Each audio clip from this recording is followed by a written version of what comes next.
अब ये जो शहरों में चुनाव है, इसमें क्या है कि ग्रामीण क्षेत्र में एक अलग हालात थी। जब विधानसभा के चुनाव थे तब हालात क्या थी कि कुछ एक हल्के ऐसे थे जहाँ इनेलो का भी अच्छा खासा प्रभाव था, बिल्कुल इक्का दुक्का हल्के ऐसे थे जहाँ जेजेपी के भी मजबूत सिस्टम था, इक्का दुक्का हल्के ऐसे थे जहाँ आम आदमी पार्टी भी जो है ठीक ठाक हालात में थी। सही। और कांग्रेस के नेताओं के ये दिमाग में था कि हमारी तो आंधी चल रही है, बिल्कुल, इसलिए वो सारा सिस्टम इकट्ठा नहीं हो पाया। और वो इकट्ठा नहीं हो पाया तो हालात ये बनी कि बीजेपी तीसरी बार राज में आ गई। बिल्कुल, वरना बीजेपी अपने दम पर थोड़ी आई है, बिल्कुल, वो तो ये जो है वोट का बिखराव की वजह से भारतीय जनता पार्टी आ गई। सही बोले। अब वही सेम सीन शहरों में है। शहरों में हालात इससे जुदा इसलिए है कि शहरों में ना तो इनेलो का कोई बहुत लंबा चौड़ा खेल, ना जेजेपी का कोई बहुत लंबा चौड़ा खेल, आम आदमी का भी हरियाणा में अभी तक कुछ नहीं बन पाया है।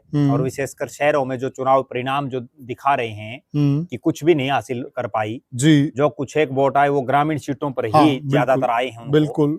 और उसके बाद रह गई कांग्रेस। कांग्रेस भी शहरी क्षेत्रों में बहुत ज्यादा मजबूत नहीं है और कांग्रेस का वो घमंड भी चकनाचूर हो चुका है कि हम तो 70 पार 80 पार जो भी में आएगा वो सब चीजें पुरानी हो चुकी है। उत्साह भी डाउन है। अब हालात ये है कि अब सबकी मजबूरी है बीजेपी को रोकना जी। और उस सब की मजबूरी में अभी जो जैसे ही ये नगर निकाय के चुनाव डिक्लेयर हुए तो उससे पहले ही भारतीय जनता पार्टी ने तो ये घोषणा कर दी थी कि हम चुनाव चिन्ह पर चुनाव लड़ेंगे। मेयर का भी लड़ेंगे और एमसी का भी लड़ेंगे जी। और उसका कारण भी ये कि वो सत्ता में है। जो भी पार्टी सत्ता में होती है तो नेचुरल बात है उसको इन जो छोटे चुनाव है इनका फायदा कहीं ना कहीं मिलता है।